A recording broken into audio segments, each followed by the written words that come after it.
Shalom. First and foremost, I want to give all praise, honor, and glory unto Yahweh, Bahasham Yahushua, Bahasham Rachakudash. Double honors unto our apostles and elders, a great millstone that rule well, much peace and blessings. To all you sons of Akim out there that's pushing this 100% truth. With all sincerity, faith, and with charity, this is your brother Ashram, the great millstone Miami County, coming back with another lesson through the spirit and power of Yahweh, Bahasham Yahushua. And just going to be some quick food for thought to the young Akim, younger brothers out there in the faith, coming from a young brother as well. I just want to say that the main goal should be to endure to the end. The main focus should be to endure to the end and not to make it past a certain number of years, or make it to a certain number of years in this truth. Okay, we all desire to grow, as the scriptures say, grow with grace in this thing of ours, and it shouldn't be on your mind and your spirit to be considered, as a man first coming in. You shouldn't be, as the scriptures say, seek not preeminence. You shouldn't be looking to be put on a certain level, like that's your goal, to become an elder. Or of course, we not only appreciate and give double honors to our apostles and elders for their labor's sake, for their work's sake, not discounting their work. And we want to, the best of our ability, emulate that.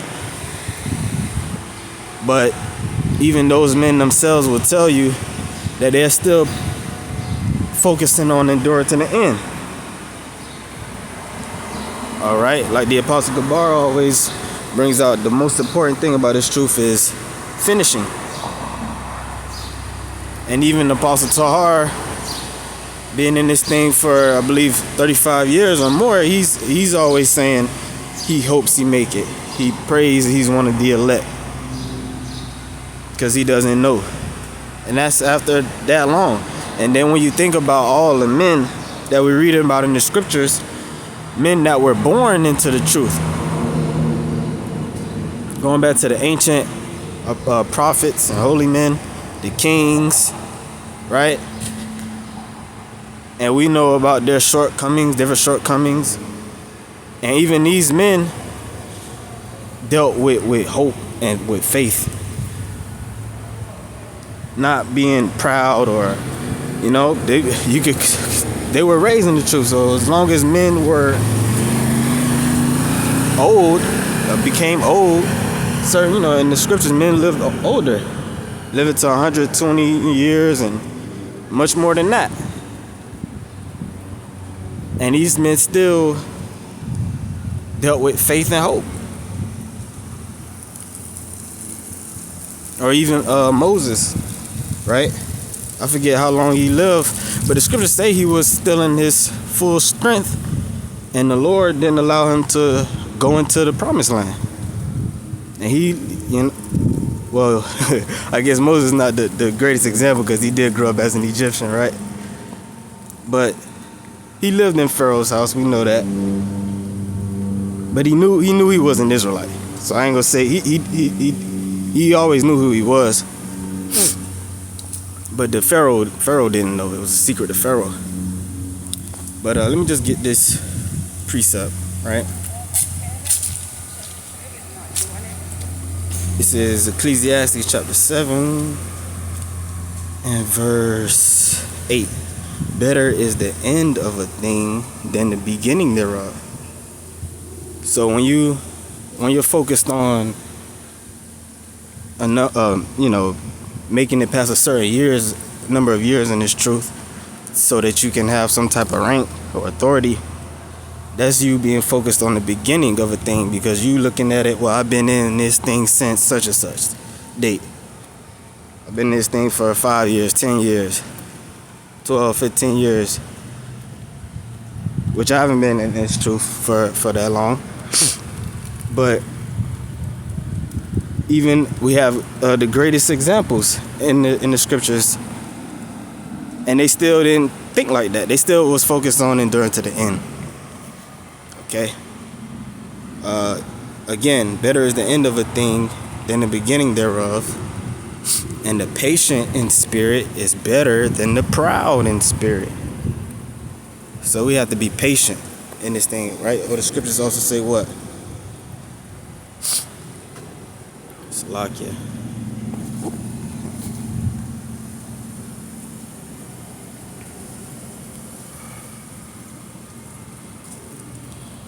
Is Ecclesiastes 9 and 11.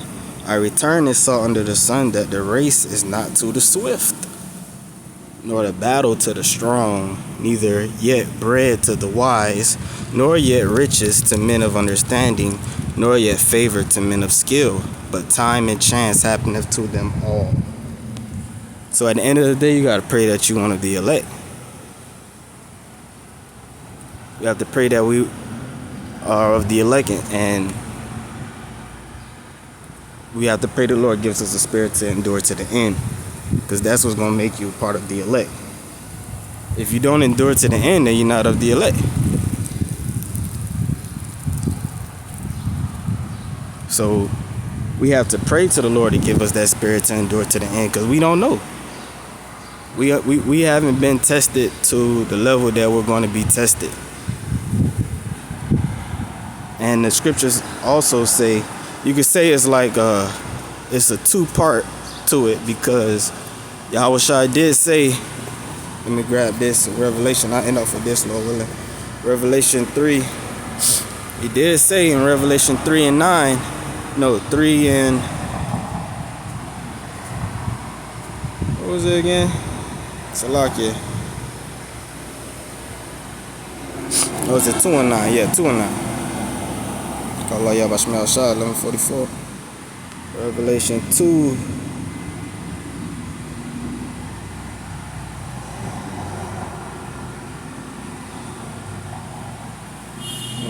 I forgot where the scripture was at. I don't know what I'm talking about. I probably overlooked it.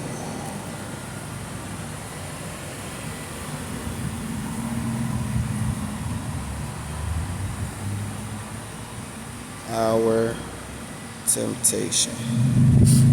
Revelation 3 and 10, yeah. Revelation 3 and 10. Because thou hast kept the word of my patience, I also will keep thee from the hour of temptation. So the Lord is saying, if you do the work up until the point where all hell, starts to break loose and we can't teach no more, then he'll carry you the rest of the way. That's basically what he's saying.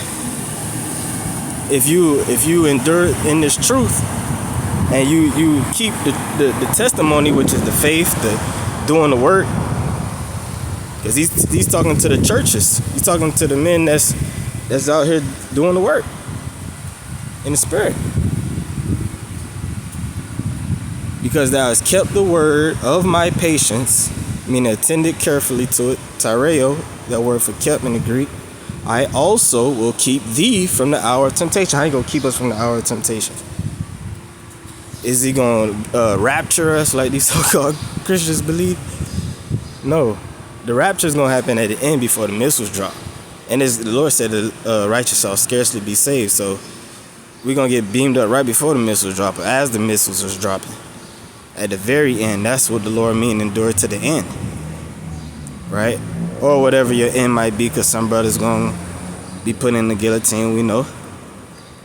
Right? But the Lord said, if you keep the word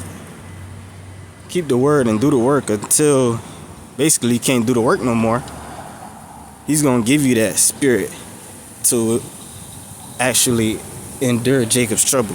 And he's gonna be with you in Jacob's trouble. Just read Psalms 91. Because when all hell break loose, the Lord gotta take over. That's why scripture say wisdom and knowledge shall be the stability of thy time. And strength of salvation and fear of the Lord is his treasure. So the Lord is literally gonna have to take over when all hell break loose. because the scriptures say the mighty man shall cry there bitterly. It's going to take the spirit to endure. It's going to take miracles. It's going to take a standard being lifted up. When the enemy come in like a flood, what can we do against that? There's nothing we could do against that in the flesh. Esau is the sword of the Most High, and there's no might in our hand. The Lord has to give his men spiritual power, to certain men, to defend themselves, defend other brothers and sisters and children, right? The Lord has to send Michael, the top archangel, to defend the elect. That's how crazy it's going to be. So it's nothing we're going to be able to do. We just got to have faith, and the Lord is going to take the wheel. He's going to step in. That's what we believe. And that's all we can really say. We can't really say what we're going to do. But what we're not going to do is be in the spirit of these preppers, stacking canned goods, stacking bullets and ammunition, guns, and building bunkers. Nah, we ain't doing all that. Because that's a lack of faith. That's a sign of doubt. That's a sign of you trying to take things into your own hands, which means you don't truly trust in the Lord. You make it flesh your arm. Okay. It says, I also will keep thee from the hour of temptation, which shall come upon all the world to try them that dwell upon the earth. So this is a test to everyone. But the only ones that's going to pass the test are the ones like it says in 2nd Ezra, the 9th chapter.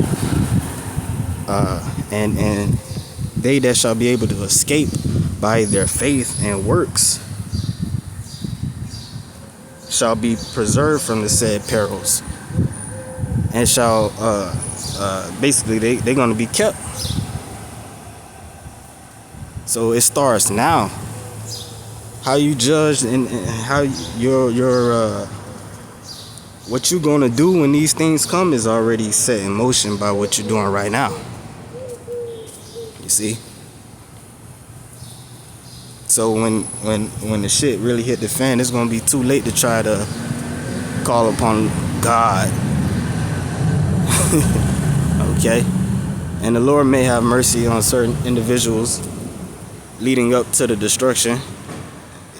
Those he allowed to run into a brother, because the scriptures say the people that know this truth and fully believe in this truth, the elect, they're going to be hidden from the rest of the people, so that these people can't ask questions and try to get the truth at that point. Because the scriptures say, then shall they know that a prophet